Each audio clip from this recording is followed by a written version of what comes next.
conservation or development? What do you think is the answer? I'm going to try to answer that question beginning with a story.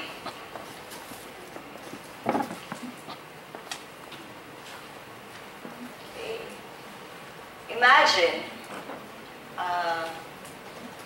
more than half a century ago, a child ran behind her mother into the forest.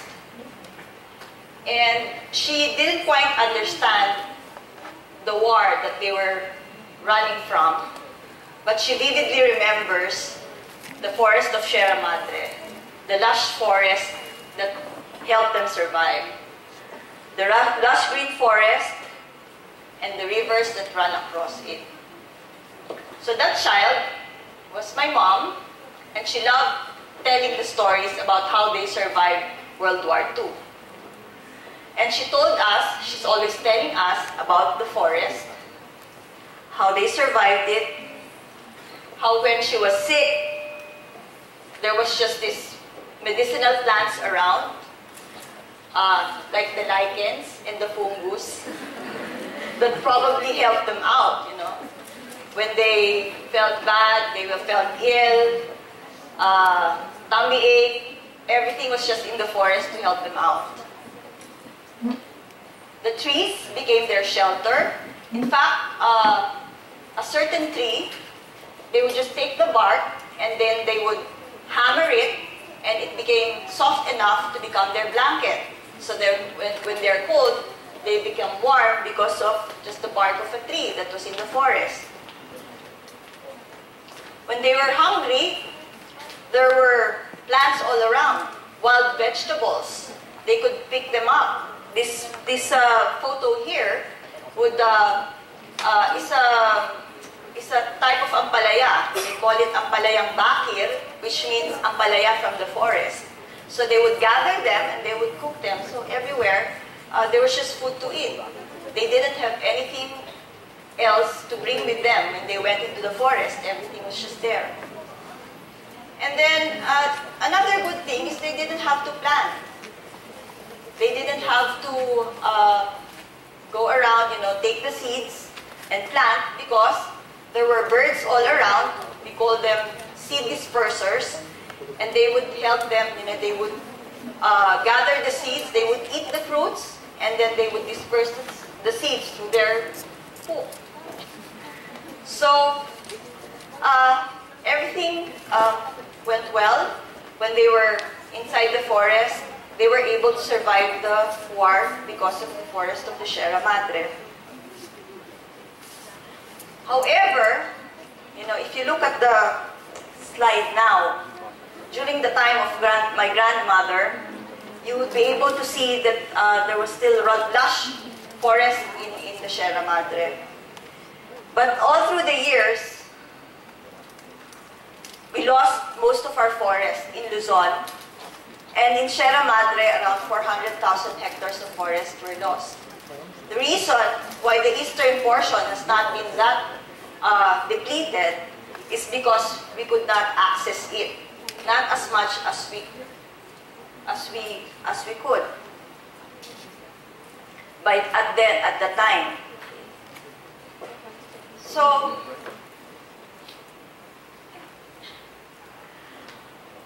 it was because we lost the forest because of logging to make way for development. Trees were cut, animals were hunted, and to give way to agriculture and residential areas. So it wasn't, nowadays it's not like how it was during my mother's time. And so that really made me very emotional. I wanted it how it was before, and I was fascinated with the animals that helped the forest grow. And that's one of the reasons why I took up veterinary medicine. So as a veterinary student, again, I was fascinated with animals, of course, but specifically with wild animals. So I handled snakes, and then eventually I took my practical work in Kalawit, where we worked with wild animals there. And then I took my postgraduate, specialized on wildlife, and in Africa, working with, in this photo, with a rhinoceros. And with other African animals in the United Kingdom, in the London Zoo, in the Whipsnade Wild Animal Park. So it was a very exciting time for me. It was an opportunity to be able to help conserve, protect the species. I wanted to go back to the Philippines, practice what I learned. Really excited about it. So I worked in a wildlife rescue center in the Parks and Wildlife Office at the Protected Areas and Wildlife Bureau, now the Biodiversity Management Bureau. But when I practiced at the Wildlife Rescue Center, it exposed me to a lot of problems. It really got me angry to be able to encounter a lot of the species in little cages because they were collected illegally and being sold at the market. Palawan talking mynas were gathered from the nest and they were sold in bulk, like how you see in the photo. Cute animals were being sold in baskets, being maltreated, and that really made me very emotional about and very angry about illegal wildlife trade. I also saw scaly anteater pangolins that were skinned and being sold, no, as meat. So it was, I really, at the time, I really felt that, this is what we need to really fight for. We need to be, we need to battle illegal wildlife trade. We need to work with the enforcers. We need to really strengthen our policies on wildlife, illegal wildlife trade. We work with the police. We work with the armed forces. We worked with everyone else. Hindi pa uso yung tukhang nun, nanonukhang na kami. Kasi galit na galit kami dun sa mga, the ones that were really maltreating the wildlife that we really cared about. So, at the side of the road, if I see somebody selling wildlife, immediately we call the police. They're picked up. We put them in jail. We filed a case, and so that's how it went. We had the passion, conservation. We needed to act immediately, and then put the guilty people in jail. Or if you can, or they're fined up to 1 million pesos, 12 years in jail. So, well, I thought it was we were doing very well with our enforcement work. But we realized it's not really solving a lot. My team, when they went to the field, they would still see people who were, who knew that they were doing something illegal, but they would still do it because they were hungry. They needed something to eat. They needed something to feed their families. So even if they knew that it was illegal, they would still continue collecting mynas, collecting some of the species that you've seen earlier, and sold them for what? 50 pesos, 100 pesos, just to feed their families. So we thought maybe it's not the way how to solve things. It's not the only way that we could conserve or protect our biodiversity, our wildlife. So again, I thought of my mom. She said the reason why they appreciated the forest and they were helping protect the forest because they depended on it. They knew how to benefit from the forest. And the indigenous communities, traditionally, they also were connected to the land and to the water.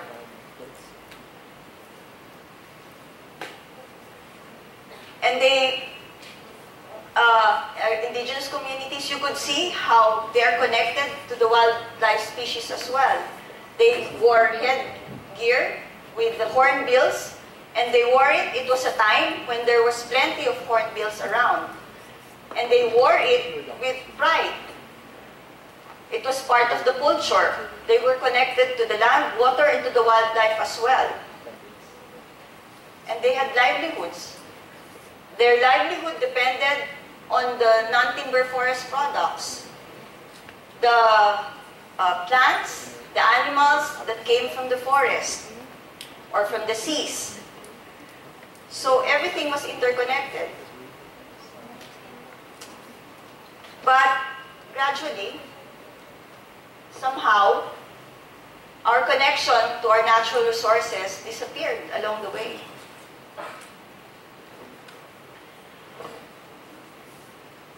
But maybe, there's still a way out. Si ate, nagsa-cellphone. It's a modern world. So we need just to make everyone feel that they can benefit from the forest again. Maybe protection can still lead to progress. After all, the Philippines is a mega biodiverse country. We are still recognized as a mega biodiverse country. There are only 18 countries in the whole world that are called mega biodiverse. Philippines is one of them.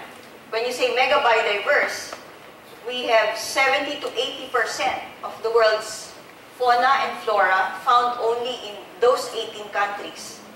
And so that's how rich the Philippines is when it comes to biodiversity. We are also very high on endemicity. When you talk about endemicity, animals, plants that are only found in the Philippines, nowhere else in the world.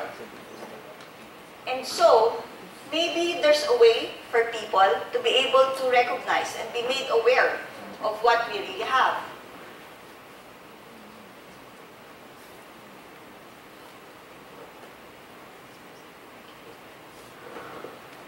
Well, this is a map, an overlay of the rich biodiversity areas in the country and those areas that have high poverty incidence. Around 40% of the highest of the areas, of the provinces that are highest in poverty incidence are also within rich biodiversity areas. If we have wealth in our biodiversity, how come 40% of the highest incidence of poverty is found within the rich biodiversity areas?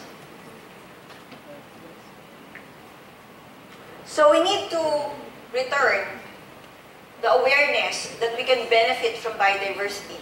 We need to return that we are that interconnectivity. We need to make biodiversity be more meaningful, become more meaningful to the Philippines again.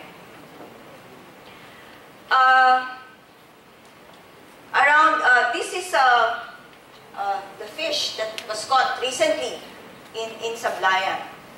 It is near a protected area, Apo Reef. Our data shows that if you have 1 square kilometer of coral reef, healthy, excellent coral reef, you can have 30 tons of fish. You can gather 30 tons of fish per year. The Philippines has 300,000 square kilometers of coral reef.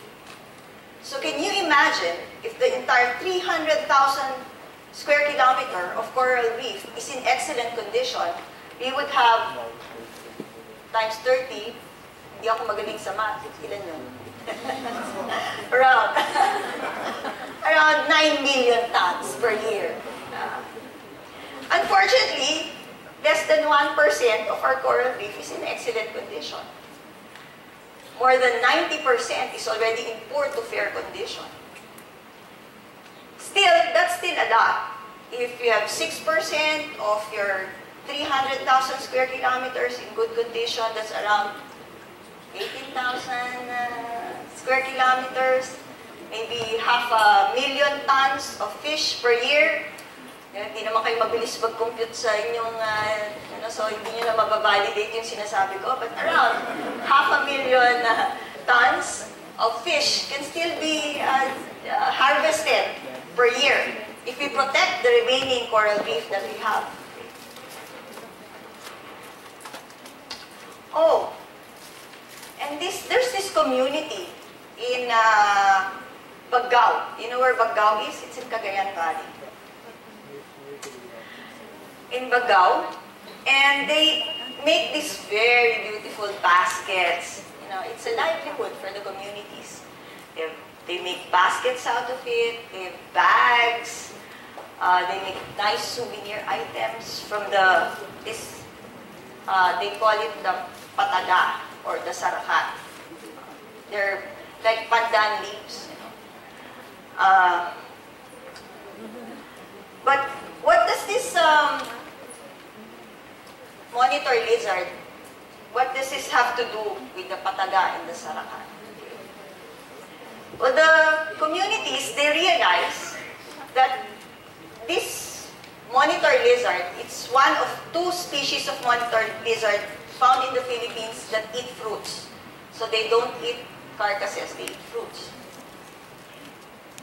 They eat the fruit of the pandan plant, of the pataga or the sarakat. And they're the ones who disperse the seed of the pandan leaves and the pandan plant. And then, so if the communities recognize that if they don't they don't harvest the species, they will continue to have the plant that they depend on. They don't have to plant it because the monitor lizard, the Varanus bitatawa, is the one that propagates the plant for them. And if they don't harvest all the pataga or the sarakat, if they don't harvest all of them, the seeds will remain to grow for the monitor lizard to eat and to disperse. So it's a very good relationship, symbiotic relationship among the communities, the monitor lizard, and the plant. At the same time, they're earning because of their livelihood from the pataga or the sarakat.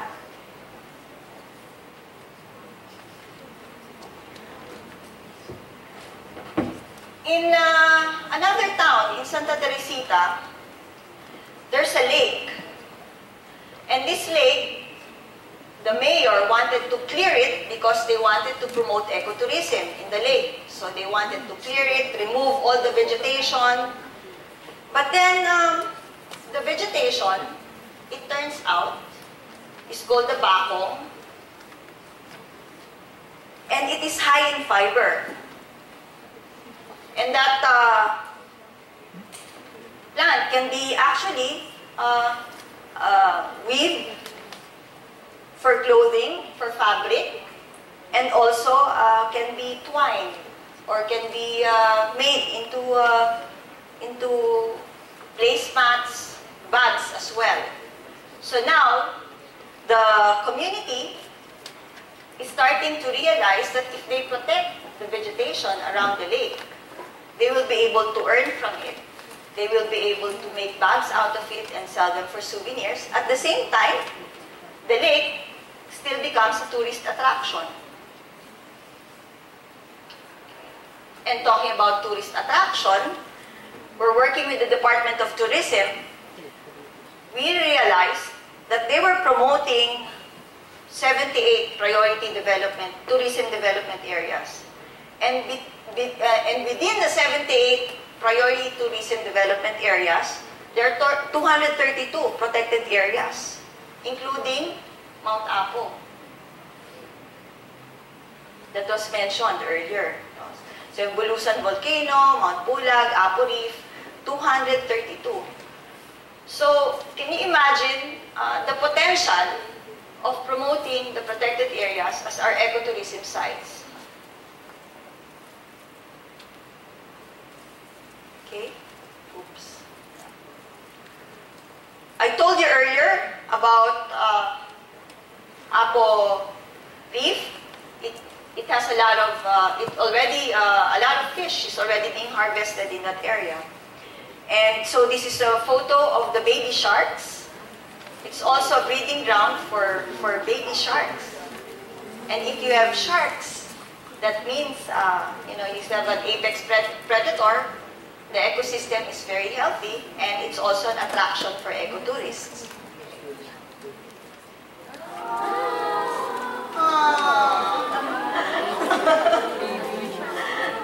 Yeah, so even at the surface, you would be able to see them. That's how healthy Apo Reef is. And this is Mount Pulag. It's also one of our protected areas. Oh, unfortunately, you cannot see it's earning so much already for the communities. It's earning millions of pesos, and most of the earnings go to the communities, go to the transport, to the guides, and everyone else, and they're benefiting from the ecotourism in the area.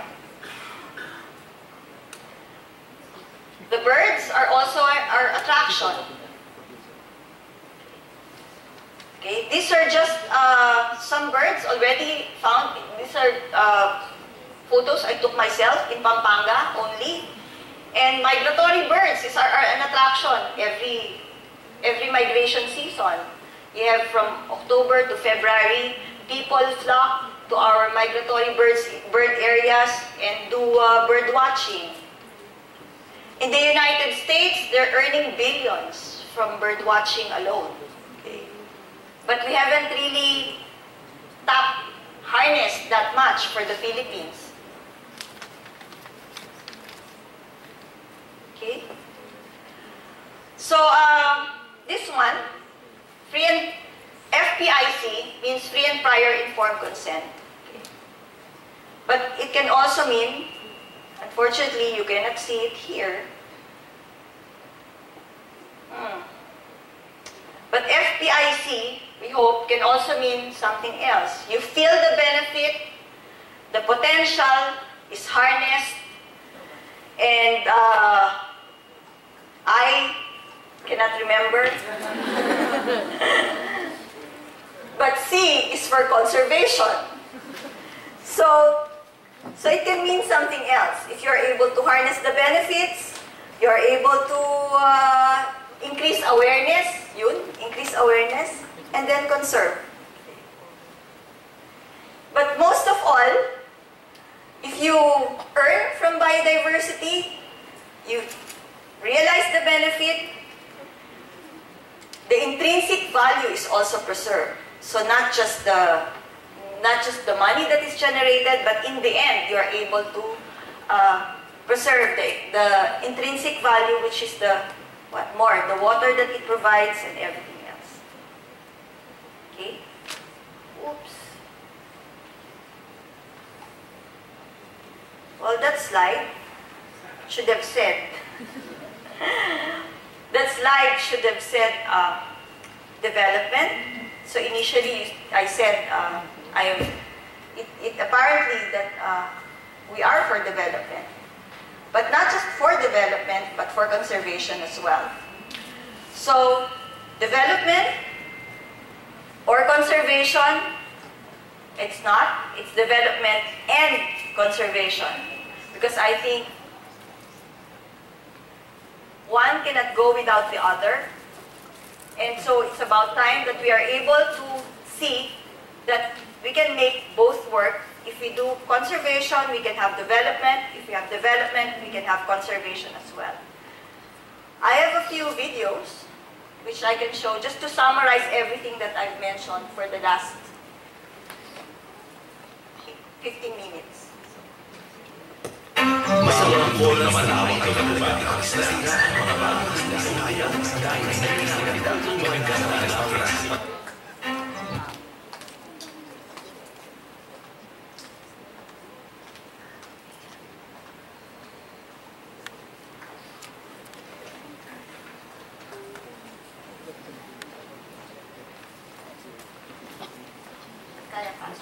Masamang oras na lamang ay nagubati.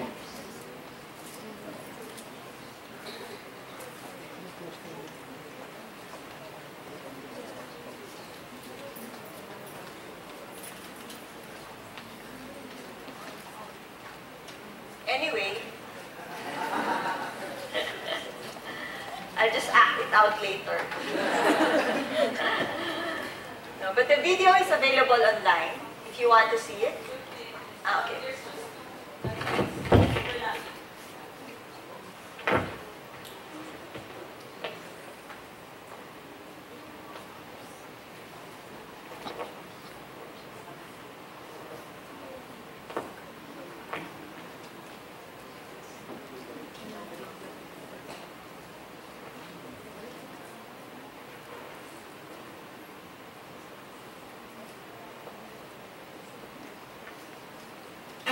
Sa mga corals naninitlog ang iba't ibang isda. Mga bagong isda ay nabubuhay at naninirahan hanggang ganap na lumakas. Sa malinis na karagatan, sila ay lalaki. Banging isda ay may mga ani sa tamang panahon. Mga isdang aabot sa ating palengke upang tayo ay may isda sa ating hapagkainan. Kung mga corals ay nasisira dahil sa ating mga gawain, paano na ang hanapbuhay nila? Paano na ang isdang pagkain natin? Kung wala yun, wala nito.